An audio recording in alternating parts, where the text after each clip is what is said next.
Praise Lord.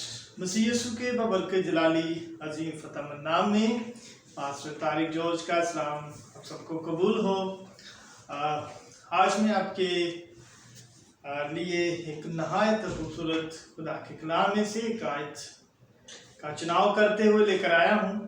मत्ती की इंजील बाब नंबर 6 और उसकी आयत नंबर 1 को हम पढ़ेंगे। कलाम खुदा में कुछ यूं मरकूम है, खबरदार अपने रास्तबाजी के काम आदमियों के सामने दिखावे के लिए ना करो, नहीं तो तुम्हारे बाप के पास जो आसमान पर है तुम्हारे लिए कुछ अजर नहीं है। खुदा के कलाम के पढ़े सुने जाने पर खुदा की बरकत हो, खुदा का शुक्र हो, आमीन।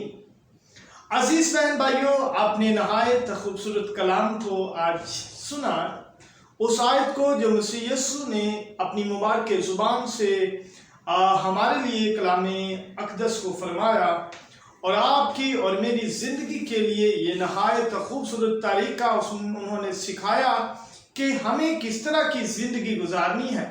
हाँ, इस ज़माने में रहते हुए मसीह ने हमें सिखाया कि हमें किस तरह का इंसान बनना है। पहली बात मसीह यीशु ने हमें ये सिखाया कि खबरदार अपने काम आदमियों के सामने दिखावे के लिए ना करो। अपने काम? जी नहीं, रास्तबाजी के काम।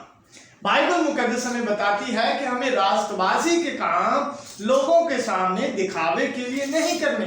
नंबर 1, हम कहते हैं कि रास्तबाजी क्या है। रास्तबाजी समझ में शायद नहीं आई। रास्तबाजी एक बहुत ही खूबसूरत और एक बहुत ही लाजवाब एक वो तरीका है जो खुदा को पसंद आने वाला है।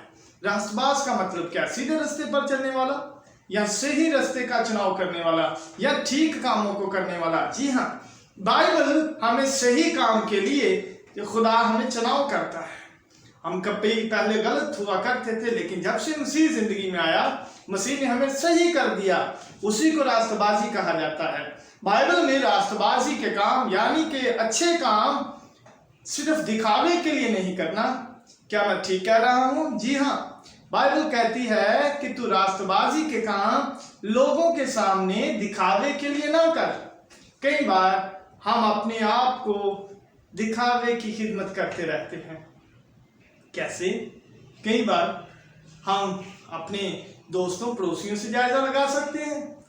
जब कुर्बानियां आती हैं तो आजकल के दौर में तो एक टूल सा हो गया है कि लोग लाखों करोड़ों के अब्जर में। मैं ये कहता हूं कि दिखावे की जो चीजें करते हैं वो एक अच्छी बात नहीं है। हम कई बार अपने हदिये भी दिखावे को देते हैं। अगर किसी ने चर्च के अंदर 100 रुपया दिया हो तो दूसरा कहता है मैं 200 दूंगा। अगर किसी ने 1000 किसी काम के लिए दिया हो तो मैं कहता हूं कि मैं 5000 दूंगा।